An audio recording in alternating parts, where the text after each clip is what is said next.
Hi everyone, and welcome to Griffith University Art Museum for this afternoon's discussion. Before we begin, I'd like to acknowledge the traditional custodians of the land in which we gather today, the Jagera and Turrbal peoples, and to acknowledge all Aboriginal and Torres Strait Islander people here today, and elders past, present and future. I'm Angela Goddard, the Director of the Art Museum, and the person who's had the great privilege to work with Archie on this exhibition. Today's discussion has come out of wanting to hear more from Archie himself in talking about the show and the genesis and context of the exhibition. And so we've also invited Djon Mundine, OAM, to be an interlocutor in terms of this discussion. Djon himself is a very respected curator, artist, activist and writer, and who's had a long engagement with Archie's practice, both writing and curating Archie into exhibitions over the years. And so we're really pleased to have you both here. Perhaps you could all join with me in welcoming Archie and Djon.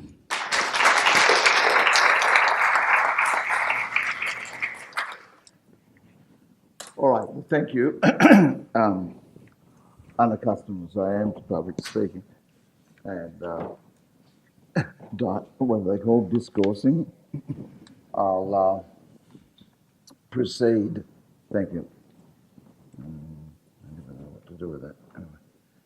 So it's. I just want to say that it's really. I feel really happy to come here and give this talk, even though I don't know how we're going to continue it. In fact, we've had conversations in the last 3 days, and I think we just about talked ourselves out. Other than we could talk about how Archie's a vegan or a non-gluten person or something now. Anyway. Not vegan. Oh, not vegan. All right, okay. Anyway, those things. So I'm just really happy to be able to come here and see a fabulous show. I think the way I've noticed Archie's work has progressed in very individual pieces, of very large-scale pieces sometimes, but this is a great combination of lots of ideas, and some of them, of course, have been individually shown in other places and other very important exhibitions in Adelaide and Sydney and so on, and Brisbane. And so it's just amazing to see an artist make bring together the culmination of lots of ideas and lots of practice and development. And so could you all clap Archie, please? Thank you. Yeah.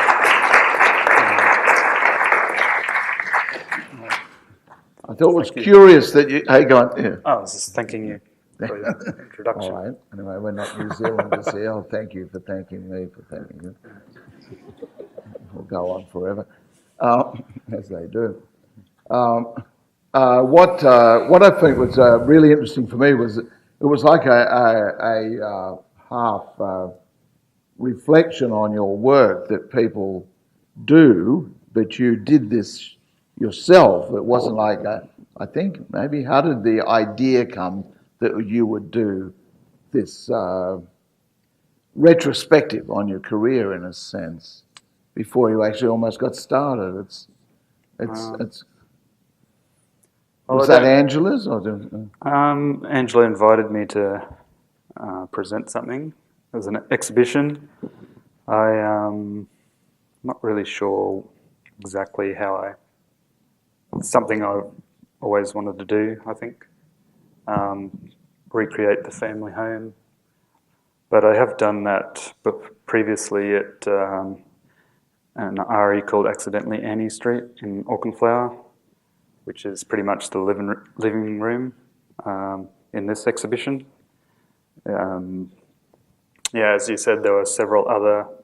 This exhibition involves several other shows that I've exhibited in other places, like Adelaide, Sydney, and Newcastle upon Tyne in the UK, where I had covered the floor in terracotta clay and let it crack. So, yeah. What was the question? How I thought of it. Yeah. Yeah, I don't know. It's just something in the back of my mind that I wanted to do. Yeah. Want something big, overwhelming, or that you could immerse yourself in, and sort of goes with like a motif I have in my other shows of trying to give the viewer, like you said once, and put them in my shoes and gauge a shared experience, but more precisely that impossibility of knowing you have that shared experience with another person. The thing that struck me in the limited time I've known you and watched your work and career, were the two things that struck me were, one was the sort of conceptual nature of the art that you do, and as a practicing Aboriginal artist, just how you almost avoid this blatant sloganeering. You don't do sloganeering, you don't do you talk about political things, but not in this direct approach to things. That was one thing, that your works are much more subtle and richer in another way. And the other thing is you weren't afraid of being personal. You expose your own fears. You talk about yourself, not in the fact that, my grandmother was born, blah, blah, blah, and we had to scrub the leg before we went, 2 hours before we went to bed and so on. That kind of poverty thing, but more you talk about your own very personal fears and anxieties, etc. Yeah, well, I guess it's political just being an Aboriginal person, right? So I'm just presenting stuff that I feel like I have to present, and then it's not really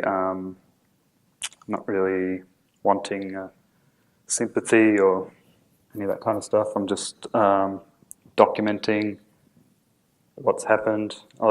Talk about personal histories because it's important to me to. It's just, I remember the first show I think I saw was somebody said, Archie's got the show down in the South Bank. And we went down to this place and you said you didn't remember it, but something about you'd lost your girlfriend or your girlfriend and you had parted. And I remember this really bald thing about how this sadness, all these sad paintings, or they weren't paintings, they were drawings. So, that's what I meant by the personal. You're bringing that out. I've never seen another Aboriginal artist actually paint about I lost my girlfriend or I lost my boyfriend or my dog died or whatever, my dingo took my baby, that kind of thing. It's not quite that, but that's what I meant by the baldness of this. You had it in this paper you're going to put into a book. I'm told you're going to do a book about this exhibition. It says, you've got a quote here, I know of nothing more difficult than knowing who you are and having the courage to share the reasons for the catastrophe of your character with the world. That kind of thing, of that exposure, your own personal exposure. Yeah, well, that's a quote from William H. Gass, was an American author. Sort of resonated with me, but it's kind of contradictory with what you just said before. That on the opening, I'm bearing all kind of in the show, but it's, I guess, maybe like a lot of time I'm not even aware of if it's uncomfortable or not. I just seem to do it. It's a purging, cathartic sort of. I don't mind. I don't mind anyone knowing any of that stuff. Yeah, Oh, that's good. There are 3 doors that you've put here. The show, the thing about the show resonates with being this thing of inside and outside, and of course, being an Aboriginal person, thinks of being inside the club or inside the hood. What's going on behind closed doors? What's going on behind closed doors and behind a closed mind, or that. But it's very marked here as against. I couldn't think of anyone else who's done. I haven't seen a show like this, period, anywhere, black or white or whatever. Should get out more. Yeah, yeah, that's right. I'm sorry, I come from Sydney, but not in the metropolis like Brisbane, Vegas, but. Well, it's kind of inspired by Gregor Schneider work I saw in Venice Biennale in 2001, where he built a space in the German pavilion, I think out of actual walls from a house he lived in. And I really loved that experience of being in that space and the feelings and thoughts I had and triggers and I've wanted to do something similar since. Yeah. But, there's a big, I'm told, I don't go on Facebook, but I'm told there's a fierce debate on Facebook right now about people who are being inside and outside the club, about all these debates about who's really Aboriginal, who isn't Aboriginal. It's almost like we're back to the 50s that I'm only an octoroon Aboriginal, I'm only a half-caste Aboriginal or something or other. It's really, I'm told anyway, as people bash my ear over breakfast and whatever about this has been going on about who is an Aboriginal and who isn't. And that was something I remember when I first came to Brisbane. There are those discussions going on. And so I found this whole thing with the family tree that you put together there. Was that just another curiosity or this? Yeah, well, the family tree goes back to my great-grandparents on the mother's side, and I just stuck to patrilineal lines, avoided brothers and sisters and uncles and aunties, because it's a lot more complicated. And even doing those 2 lineages, it got really convoluted very quickly, and it was very hard to represent spatially the generations. But I wanted it to look overwhelming and a lot of data and a lot of impression of a lot of generations, and that I come from people that have been here for a very long time. And so it goes back to great-grandparents in reality, in truth, and then I've made up names, and then I've put names that white people have given Aboriginal people, like King Billy and Old Mary, those kind of words you see when you look through the archives. And then before that, I've just put, they don't have a name anymore, they're just descriptors like half-caste and native or full-blood Aborigine, things like that. And then beyond that, I've got actual Aboriginal names, and then I've kind of made up the rest to fill it in with Aboriginal sounding names. What I found interesting was the way that the standard way of academically of whatever, you have the ego, which is the triangle, and a circle, man, woman, etc.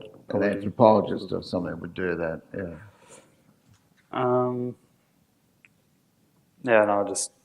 It's just a standard kind of way of doing a family tree. Yeah. As against, this is a beautiful way you've made that sort of seep down the wall. It's like a set, like fish scales on a fish maybe, or like honeycomb is what I thought. It looked like a honeycomb that was dripping down the wall. I didn't think too much about visually or formally how it would look. Just wanted to start with myself and then fill in up to the top. Yeah. Yeah. No, it's good. It's great. I just thought it's sort of powerful for that to come into the show, and there you are. This is me. Yeah. I am here straight away in black and white. Yeah. It's like in black and white, like a school board sort of thing. Yeah. It's kind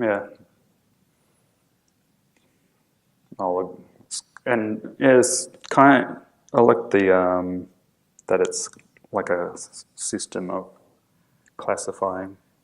It goes with the cockroach that's in the wall, if you can find that one. Yeah. It's got like a scientific name underneath what breed of cockroach it is, and just relating that to pigeonholing Aboriginal people into certain boxes. And so it is important, though, like to claim yourself as being Aboriginal. Obviously, is very important to yours.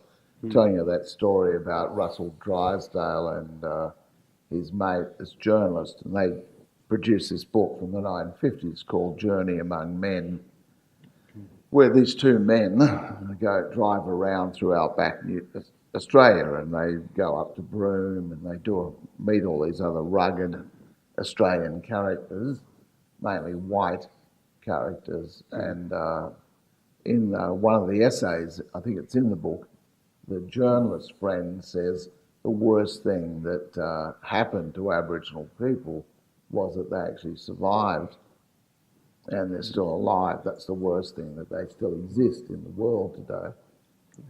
Yeah. Well, there's 3 holes in my family tree as well. Yeah. So I was just thinking of... that's those 3 black holes, so to speak. Yeah, and then one for a genocide or some kind of massacre, and one for smallpox or other diseases that arrived, and the other for data that's just hasn't been recorded or been destroyed or left out. Yeah. But, sorry. Yeah. Sorry. So anyway, so obviously this was important to you to state yourself, your consciousness of who you were. Well, yeah, just to legitimise my Aboriginality, I guess. Yeah. Or say I've survived those 3 big holes, and it's kind of, like Brian Cox might say that it's miraculous that life on Earth happened out of the Big Bang. It might be even more miraculous that as an Aboriginal person you've survived those... Big Bang colonisation. Yeah. Now in the conversations in the last few days, we're talking about this and that, and the 3 doors, and I was thinking about what 3s could mean, 3 doors, and that the whole installation is a very almost surreal event. It's a surreal images and experiences, and experiential rather than almost more than objects. I think that's... Yeah. Huh? Oh, well, I probably would have had more doors if I could have. But, yeah. But yeah, just wanted people to explore the space, but have not a prescribed path for viewers to go on. So can have some autonomy and choose where they want to go and what they want to look at. One's an obvious dead end, so to speak. Self, and then what were the others leading off? 3. We talk about 3 things. The third path, third path to a problem. There's the left wing, the right wing, and the third way, and blah. There's the Protestants and the Catholics, and then the people who are the third way, the atheists or agnostics, or alcoholics. I didn't really consider the number of doors, or just limited to space ahead.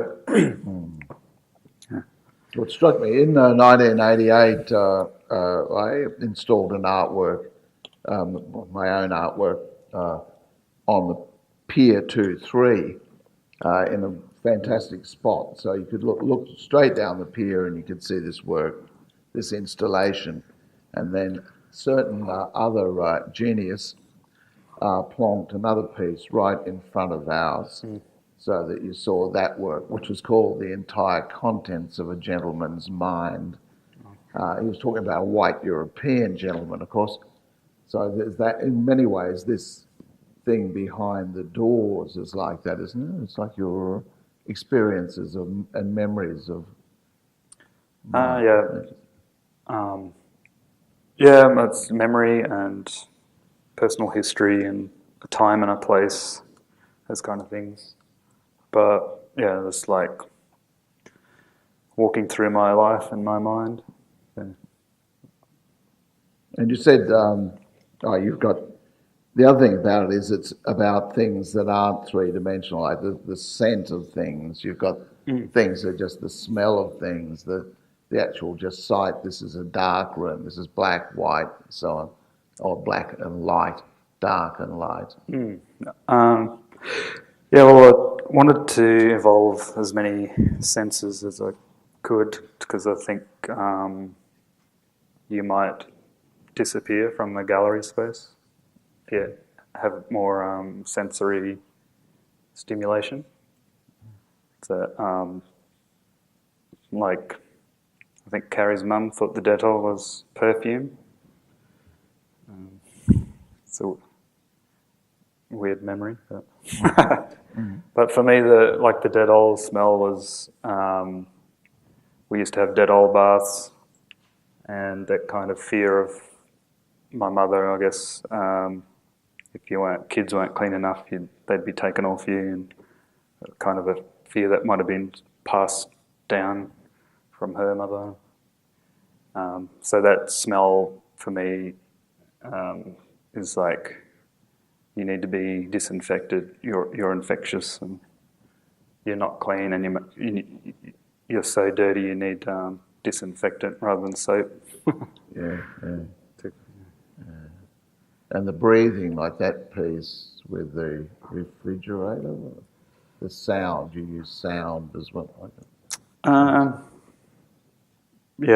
That's an event that I don't remember, but apparently I was locked in a kerosene fridge for a while. But so it's all about memories, but it's also about things that are missing from my personal history and my recollections of things. So. Yeah. Well, they used to take doors off refrigerators. When refrigerators gave up the ghost, you bought a new refrigerator, you had to take the door off because kids actually died, in fact, in refrigerators. In the conversations in the last few days, you were talking about a number of deeper things that were inside the rooms here, but the room at the back, you've done that piece before. You've constructed a room before with the corrugated iron. Mm-hmm. I remember the work you did in Sydney, at the Sydney Biennale of the Bennelong's hut. And so that was the first time I've used corrugated iron, but I built a replica of Bennelong's hut on the outside, and on the inside was my representation of my grandmother's hut that she had in a town that was like 600 k's west of here. So called Glenmorgan, a very small place, but she lived in a corrugated dirt floor hut with a drum. A drum would be a piece of furniture, and like a broom that she'd make twigs to sweep the dirt floor with. But for Bennelong's hut, I wanted people to sit inside that space and look out at the Opera House, like this building that went 1,000 or so % over budget, and think about wealth distribution and where's the money going, and how did my grandmother, or what were the circumstances that led to my grandmother being in a dirt floor hut when everyone else in the town had a house. Yeah. Thing.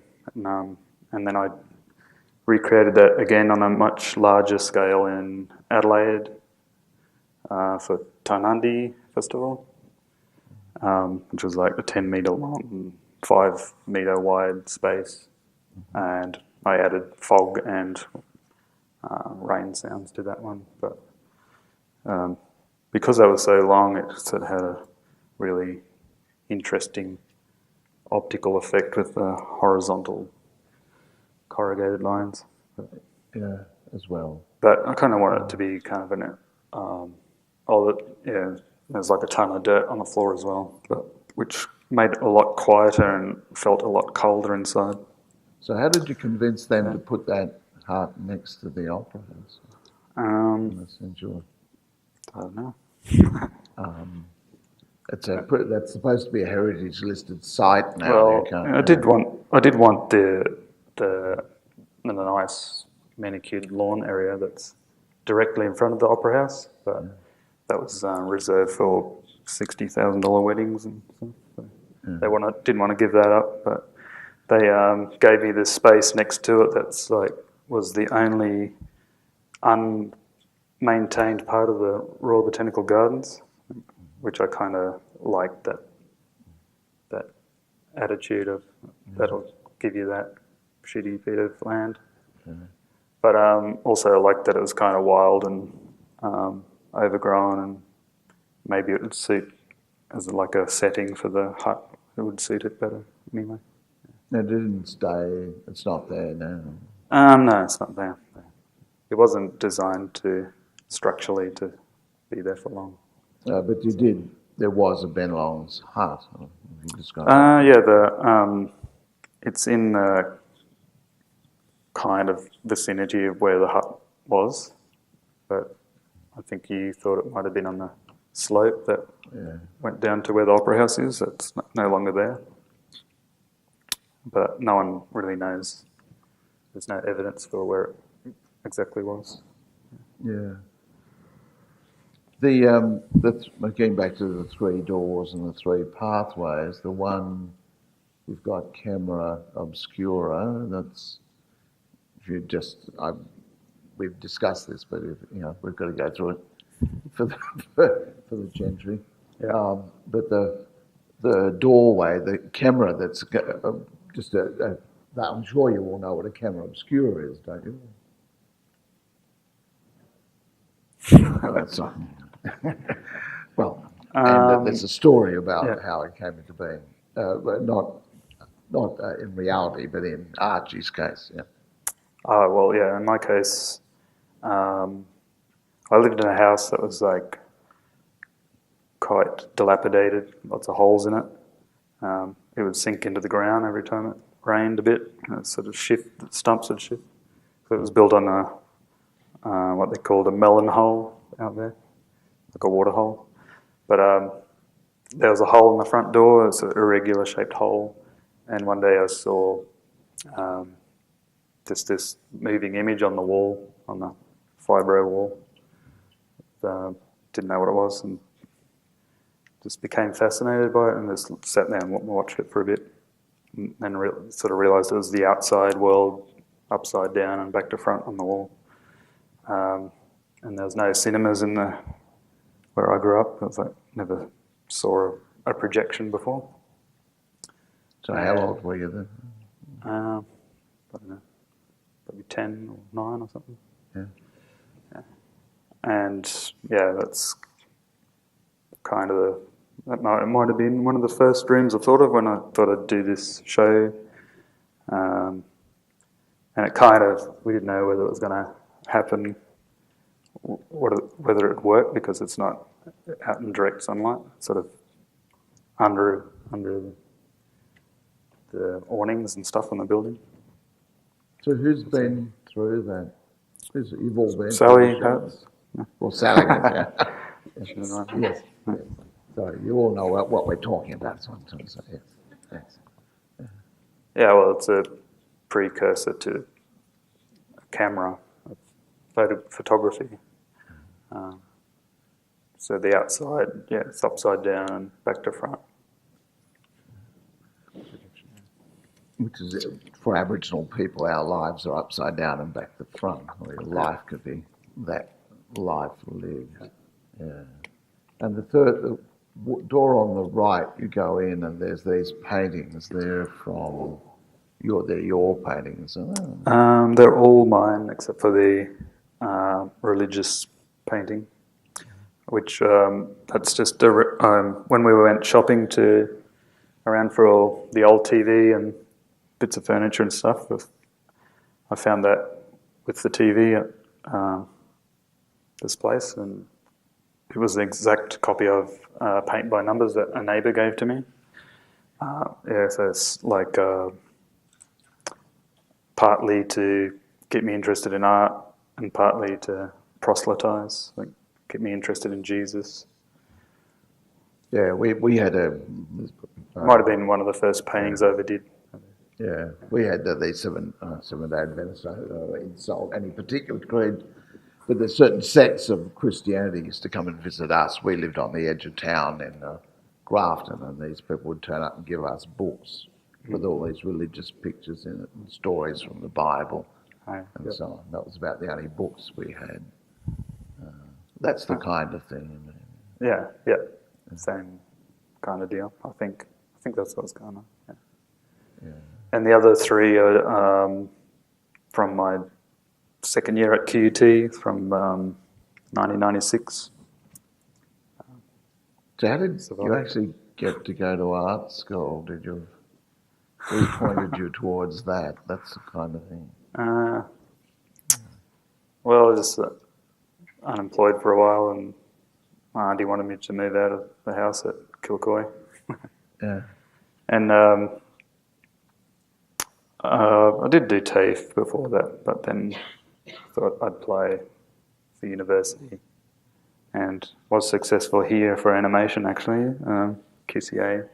But then I decided I didn't want to do that, and then I got a call from John Armstrong at QUT saying, "You going to come in for an interview?"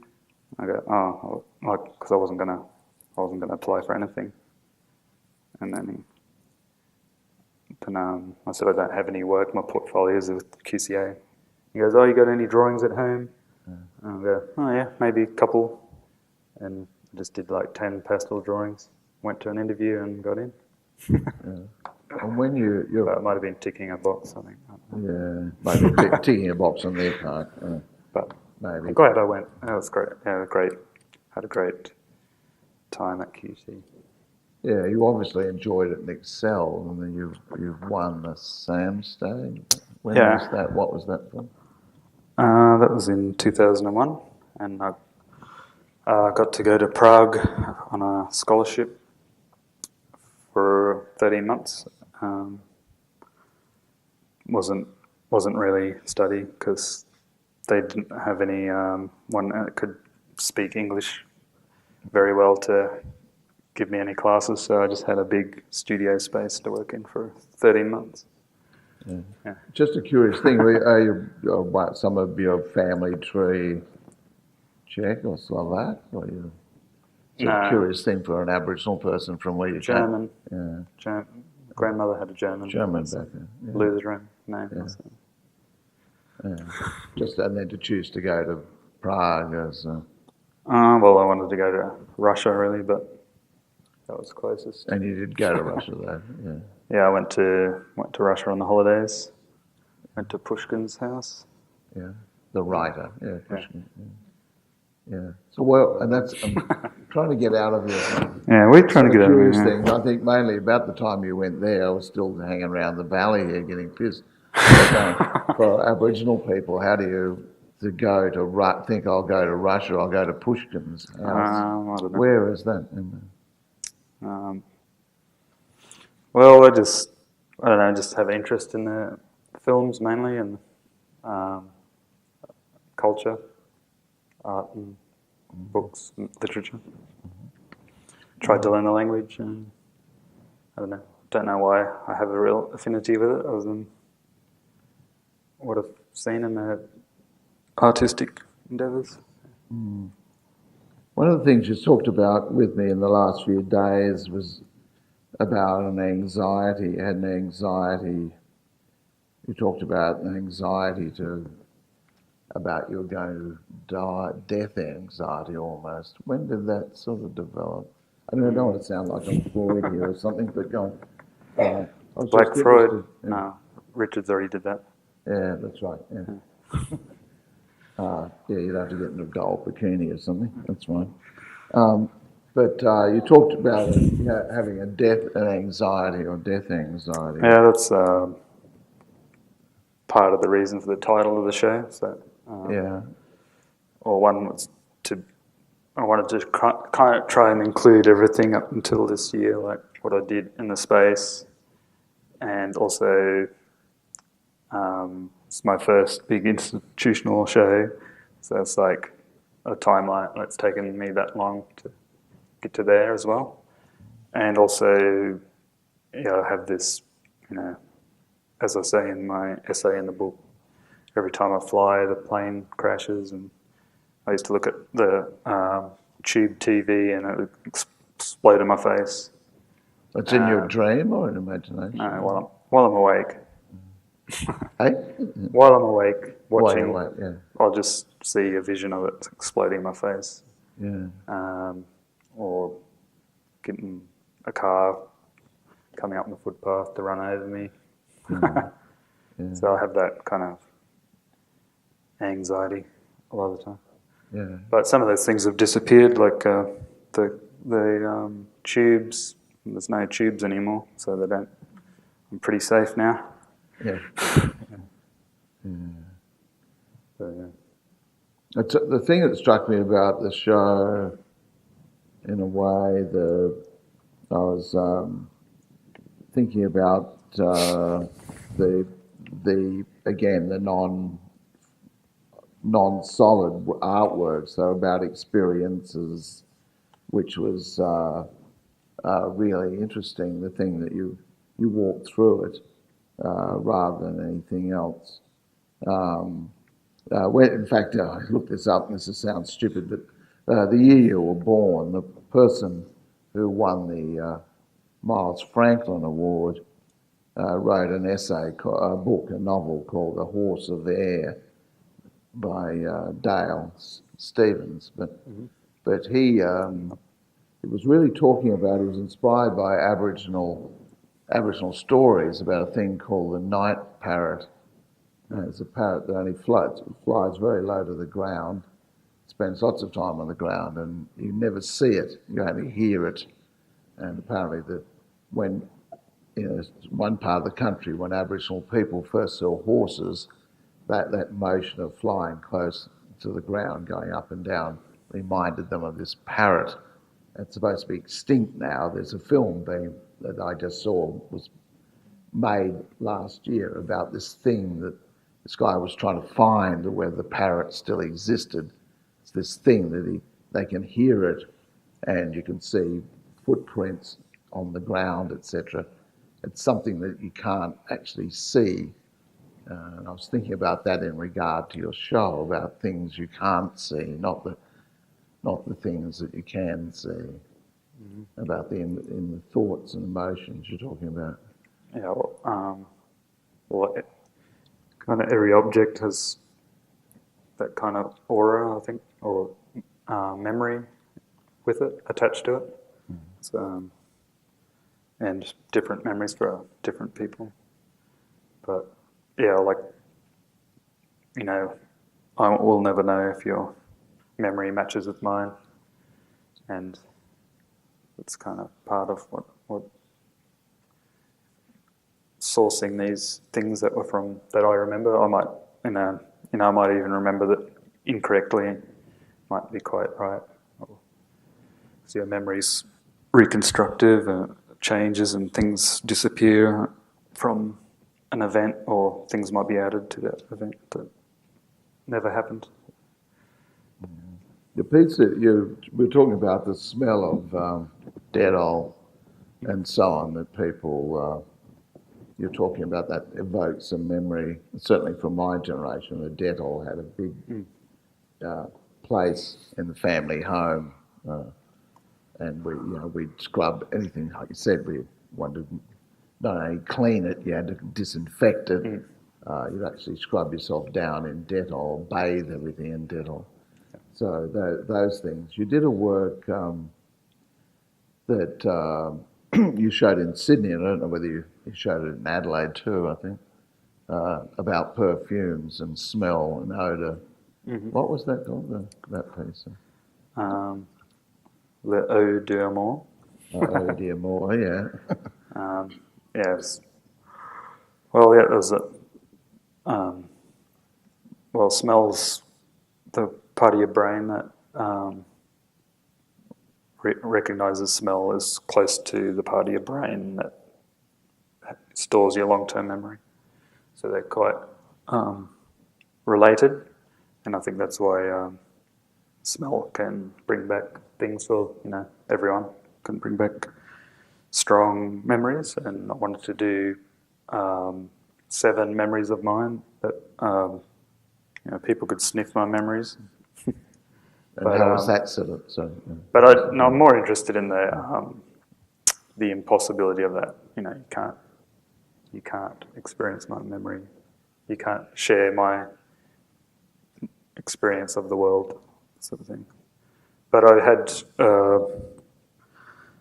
perfume for my father, which is like 2 bottles. One was clay because he was take me earth moving, bulldozing, digging dams and stuff. So when you get down to the wet clay, there's a real strong smell about it. And wood fire smoke because we had a wood stove and he was always making the fire. So. And the others were from my first girlfriend, first day of school, my auntie's lesbian friends. what did they smell like? What was that smell? They smelt like rum and Brute 33. Which was confirmed by a young woman at the show, said, "Oh, I liked your Lezo one." Without me telling them anything. Oh, they could pick that. Yeah. Because she was gay. Sorry. So that and the one at school. What made you think of school? Did you enjoy? I'm just trying to school think of memories I could just present in the show, and school was like the first day of school was always kind of exciting, getting the new stuff because we didn't really got new stuff, right? So even if it was a book and coloured pencils, and that was like something nice. But there's also a big feeling of dread about going back to school. The dread, yeah. But I had the smell of paper, which is kind of weird, but there is a smell to new paper, which the perfumer had, and pencil. New pencils, shaven pencils. So he just said, "Oh, I know what that is, cedar wood," and went through. He had like 1,000 bottles of compounds, and just would mix them up and get me to gauge how close it was to what I wanted. And then it's like $120 every failed experiment, but it's kind of expensive. I didn't really get it fine-tuned, some of them, to what I wanted, but it's a very expensive exercise. It's a really interesting thing with the smell. Hardly anyone I know uses smell as an artwork. People use sound and they use light, of course. And so something comes around in cinemas about every 20 years. Every 20 years or so, you get smell-o-vision returns in some form. It's like 3D. And for you people who may be younger, 3D seems to come around about every 20 years. There'll be someone will have, there's this fascinating new thing, 3D, and you still have to put these big glasses on and goofy things to go into the cinema, or they'll say there's smell-o-vision, we've invented this thing, like it's been invented again, but still you've got to scratch something or whatever. it just goes around again. So it was. It sounds that's a cliche, but a pun. But it was really refreshing to see your piece, the Oh Dear Moore. That was and clever. I never knew you could actually create odours like that. Who did you work with for that? There's a perfumer in Brisbane. But he died a few months ago. It was pretty sad. But he had a company called Damask Perfumery. I think other artists have worked with him, like Luke Roberts. But he mainly just creates perfumes for Perfect Potion, but so sometimes he gets to do something creative. Yeah. And what do they call those people? They're a perfumer. Perfumer, just perfumer, yeah. Yeah. Like the perfumer affair, but anyway. In the other work that's in there, you also got something about a dynamo that creates a charge. What was that from? Yeah, in the schoolroom there's a hand cranked generator, and that's just in reference to a Year 6 teacher who would first day of school he'd get everyone to hold hands, and the last person would hold these 2 wires coming out of the generator to give everyone a shock for a bit of an icebreaker. An introduction to school. Yeah. Yeah. Prepared. Yeah. The thing about most of the things that fascinated me with the entire contents of Archie Moore's mind, sort of thing, was the broadness of it. We had dinner the other night with David Elliott, the curator, and he was saying how he found the book in there. What was that book? It was a book of anthology of poetry called Voices. Yeah, that he could relate to when he went to school. He read said he had the same book, which might. Well, the school I went to seemed to be stuck in the 50s with its furniture and curriculum, I think. So, but I had other people have memories which seemed far removed from me, like the Polish guy who built the walls. He said the corrugated iron room actually reminded him of a space that he was quarantined in as a child in Poland because he had meningococcal disease. And I had another Croatian lady on opening night say that it reminded her of her grandmother's house in Croatia. Mm-hmm. So. Yeah, sorry. And the other thing, I could revert back to it, I mean, the piece with the fridge, you were talking about the fear, you can't really remember it, about being locked in to that space. I don't remember it at all. Yeah, sorry, well, you remember, or someone told you about it? Yeah. And some of the things you were talking about, you were really ill and you had to be given an ice bath. Yeah, apparently almost died when I was 5 or something. But I don't know why. Like some fever. Had to be put in an ice bath. So, but those kind of things deplete your memory. I don't have any memory of my early childhood much. No, so just leading off into that, this idea of we were talking, you've written about this idea of the anxiety it seemed during life took on a much more anxious feeling. You've had the thing of the disaster anxiety. You were being hit by a car. You had anxieties of that thing, of the TV exploding, and so on. Some people say that comes from childhood deprivation or incidents in your childhood type of thing. But then other people make a living out of it by writing that's an existentialist question and write great volumes about why it's an existentialist thing about why am I here and what am I doing. Well, yeah. It's things that occupy my mind, yeah, like, why am I here? And am I here? Yeah. How do you... Sometimes I feel very disassociated whether I'm actually here or not, so which is kind of scary. The questions you Thoughts? were putting, your questions you were asking about it, why am I here, and you were talking about the reading when you were younger. You used to read a magazine that doesn't exist anymore called Omni magazine. It doesn't exist, doesn't it? No, it was a kind of weird half science magazine, half paranormal stuff.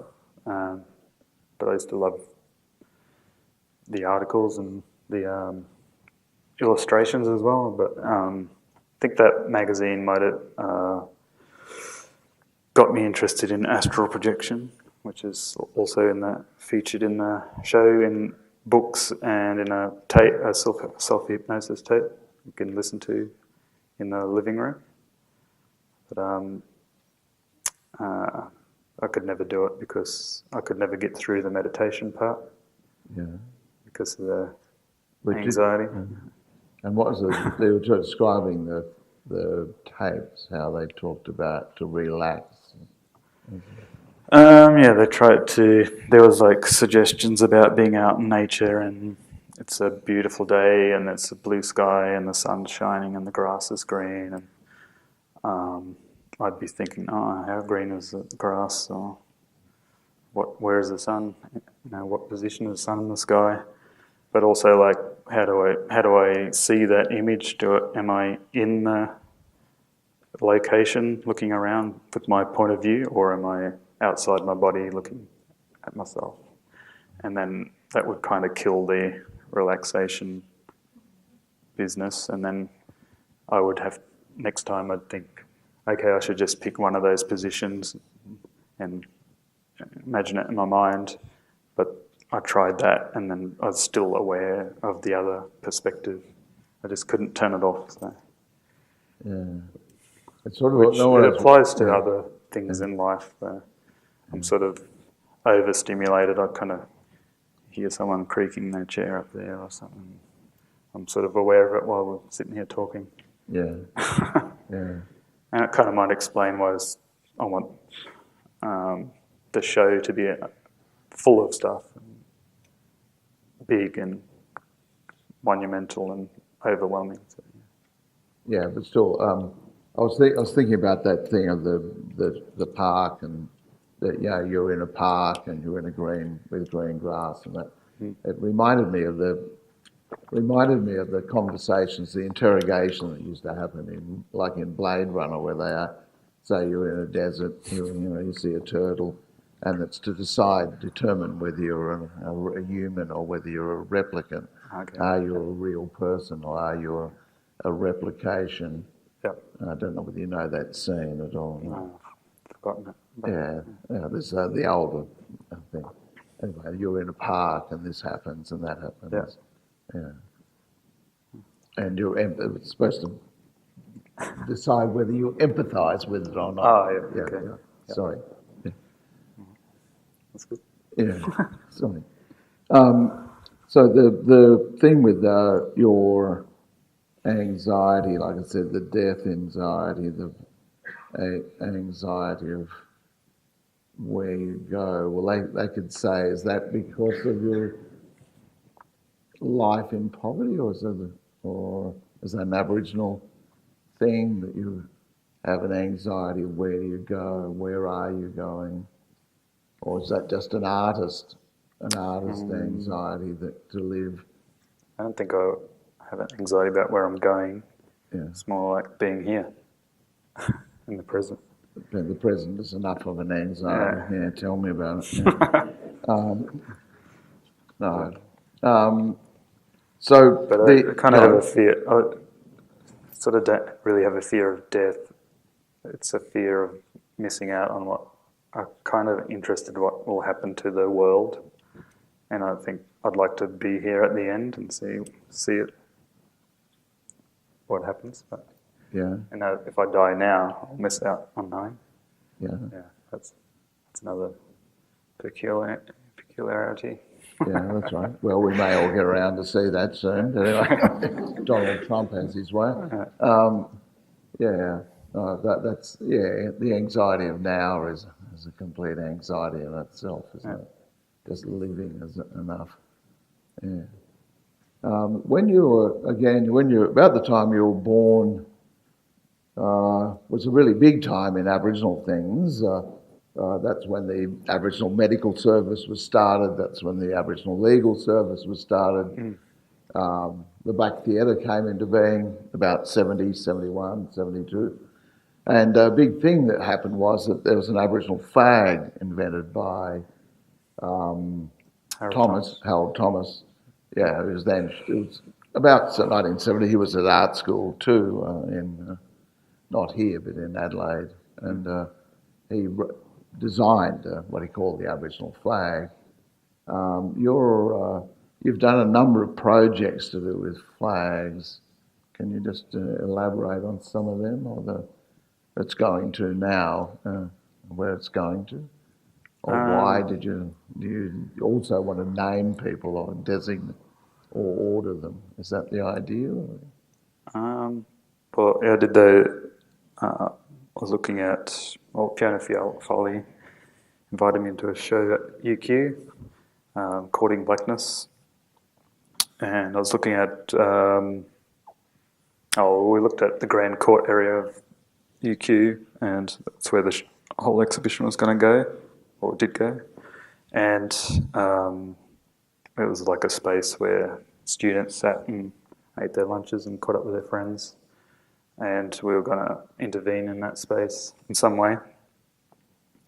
And I just saw the lamppost that divided the court in half and led to the Forgan Smith Tower, which had 5 flags on top. The Australian national flag and the university flag, Queensland flag, Aboriginal and Torres Strait Islander flag.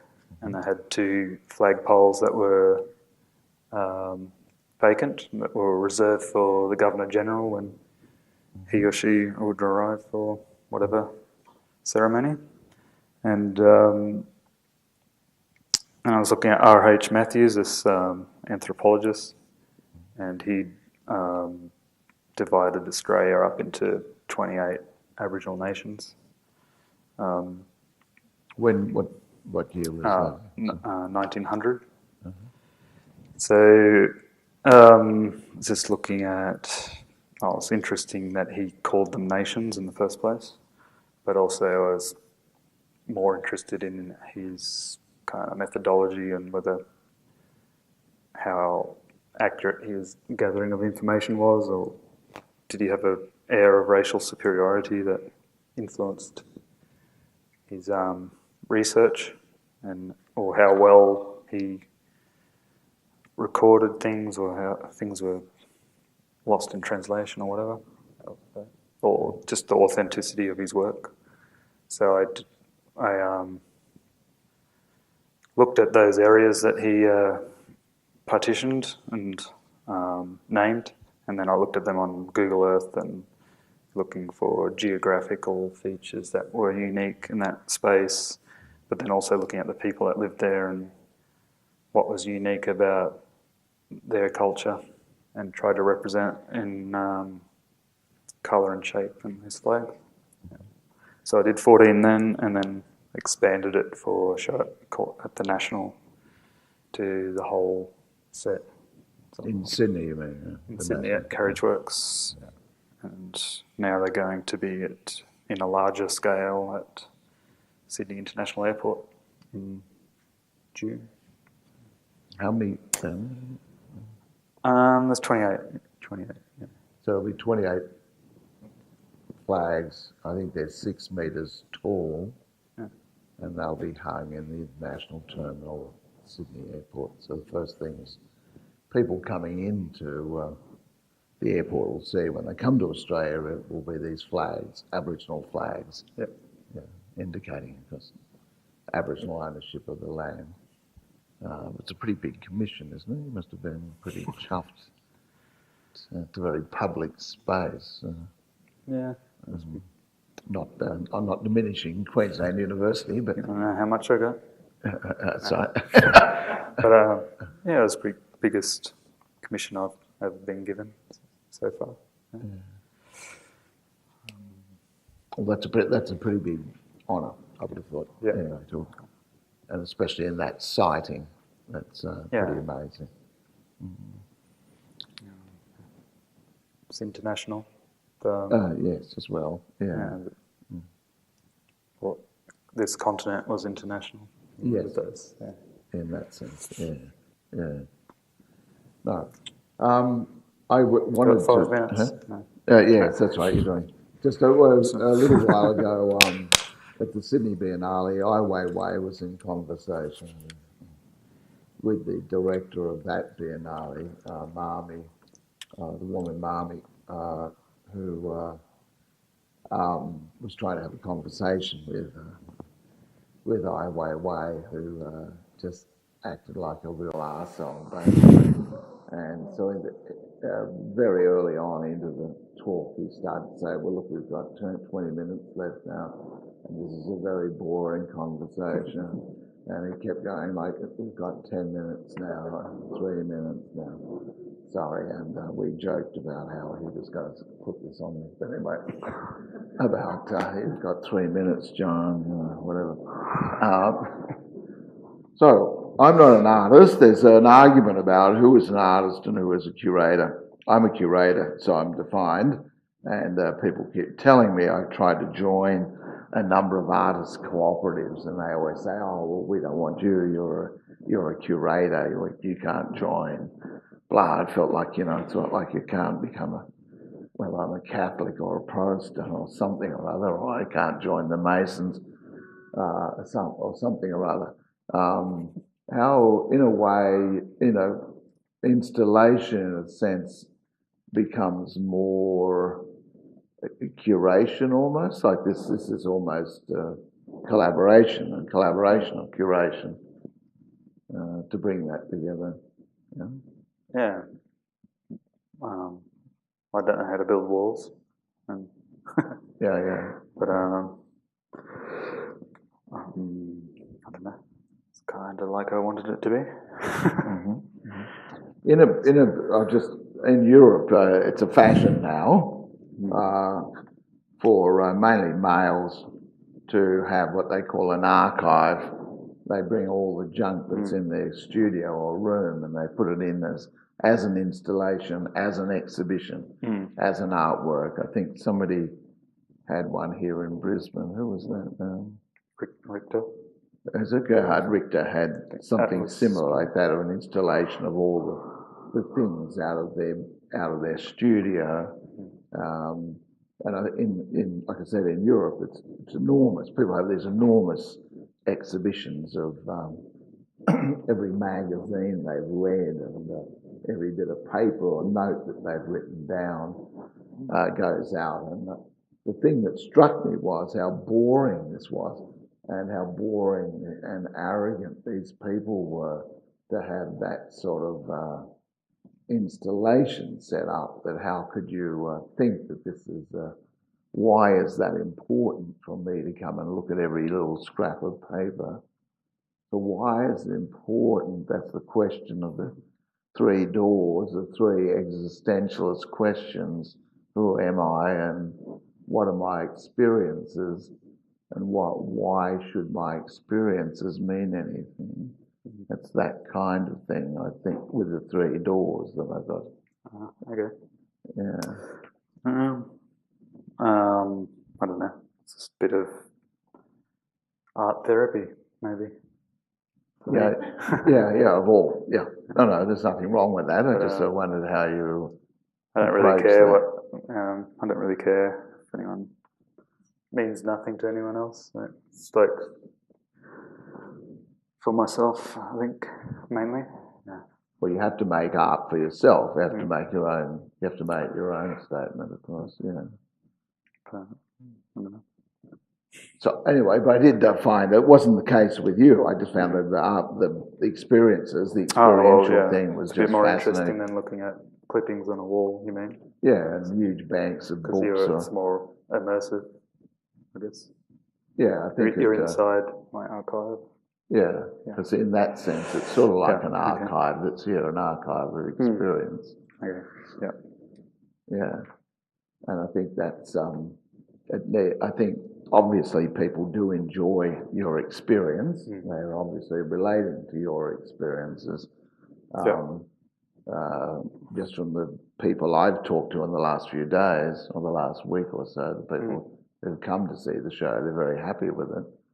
Not happy. They have got a lot out of it, that's all. Hope so. Yeah. Can we finish now? Are there any questions, please? Those people are awake out there.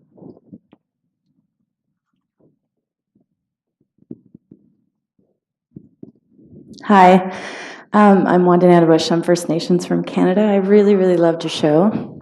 And I just I was thinking about traumatic memory and all the shit we deal with. And I was thinking, through going through the process of creating this, you seem to have a respect for the messiness of memory and a kind of respect for how we arrive where we are. And who cares where we are? It's more important that we are here. So I wanted to ask if doing this and creating it created any more insights into memory and into your own life and practice. I sort of got triggered with one of the TV shows. I felt very uncomfortable in there. I had to leave. But not really. Just not anything further to add to that, but I might do it again somewhere else. But yeah, I don't know. But yeah, the messiness, I didn't mind the smells or the sounds or even the light spilling over into another space, because I think how you remember things, time and place might get repositioned. So I kind of like that aspect of it. Yeah. But, does that answer your question?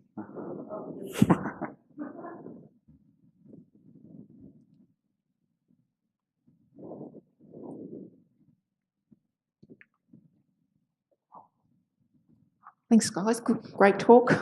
My question's quite similar. Something you said about the perfume works really resonated with this exhibition, and you said you can't experience my memories, which I thought, that's really interesting, but there's obviously you're sharing them or not. You're maybe not even sharing them with yourself. It's an intensely psychological exhibition. I think I am sharing them with myself. You are? Yeah. Yeah, I'll keep going. I'm wondering if you're trying to share them with yourself but can't, and that's...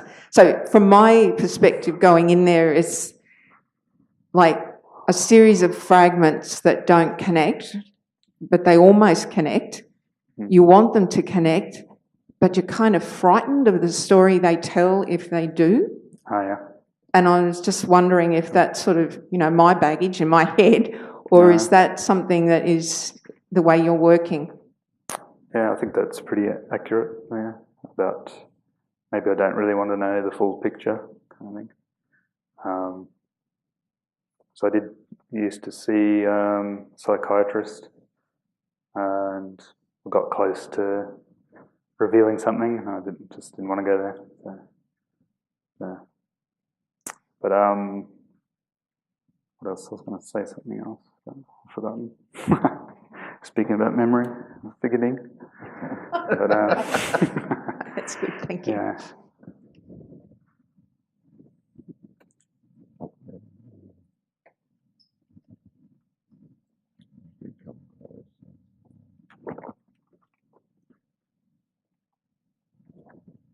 Hey, g'day, Archie. Thank you.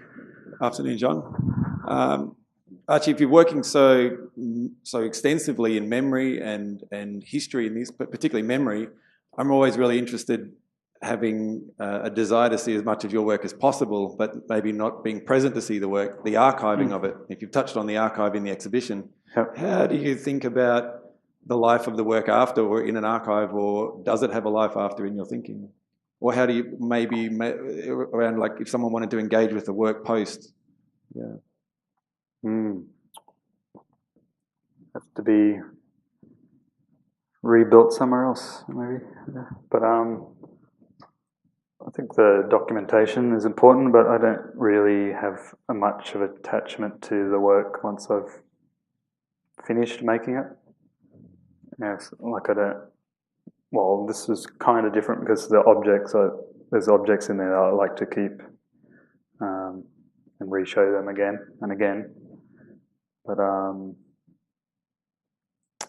guess this is a kind of situation that's hard to live on without restaging it. So, but I'm sure it with the will, hut, I mean, the room in the hut and things. Yeah, well, I guess if you missed my hut inside the hut at the Biennale, you can kind of experience it here, but in a different way. Yeah. And certainly it's from another's perspective, it's certainly hard to commodify. The perfume work was a fantastic installation, a beautiful and really interesting installation, but not many institutions seem to be interested in acquiring it, or it was just a different. I don't know why, but I guess how can you acquire a smell? But anyway, although I never had a problem with acquiring a smell myself, but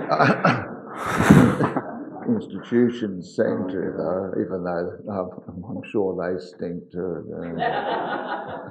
But with a perfume, if you want to experience it, it sort of disappears with every squirt you do. Yeah. But I kind of like that idea anyway, like how memory fades. Well, I don't know about the Richter piece, but I know that in the other European archive shows, there was no idea of scent or sound. It was just piles of books and things, which really limits your experience. God.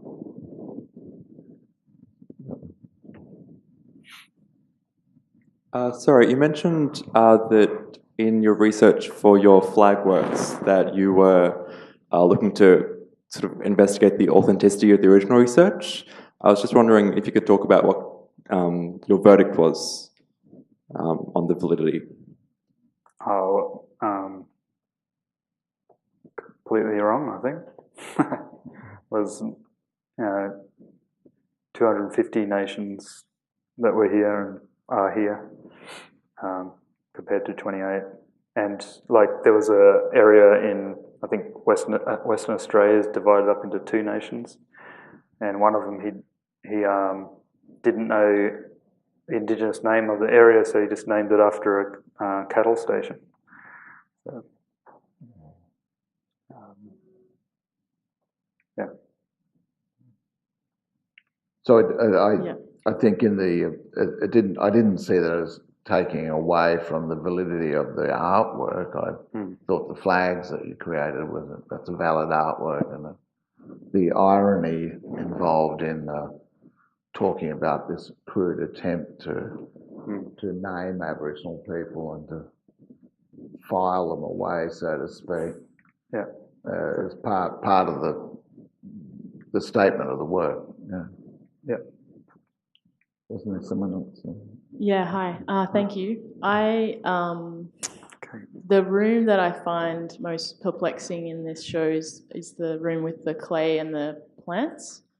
And I wondered if you might talk a little bit more about that room. Oh, perplexes me as well. It's meant to be a peaceful, meditative space that is unlike all the other spaces. but it's a false sense of security, or security, but because it's these very banal plants that you find in everyone's office and home. It's like the most common plants you can find, and they're in fake terracotta pots in a straight line with bright lights. Yeah, that's it. Thanks. So it's sort of about what is reality and not reality, or just something that's artificial almost, isn't it? Yeah. In fact, the plants almost look like they're plastic. Some people think they're plastic plants, yeah. One more question? Anyone?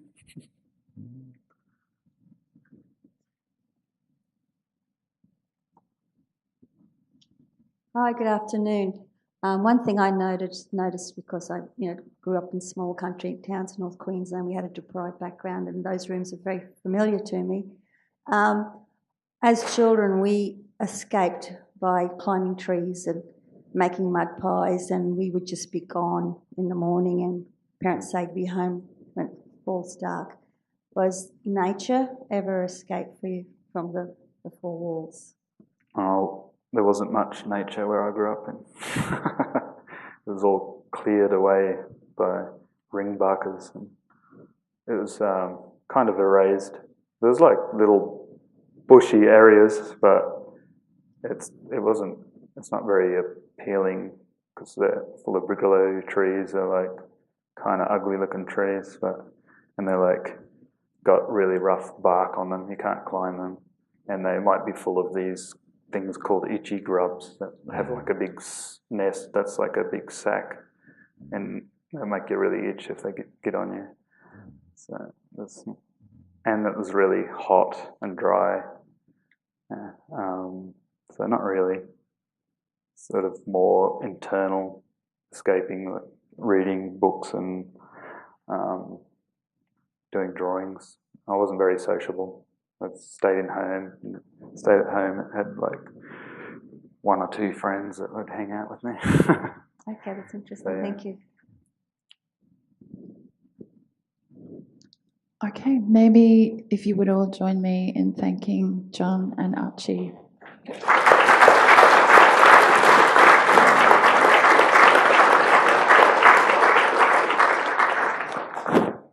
As Djon and Archie mentioned, we're working on a publication to accompany the exhibition. We've had to wait until the show is up, of course, to document the work because the work has the spaces. So please look out for notice of a book launch in April, and the show closes on the 21st of April. So thanks so much for coming along. Thanks, everyone.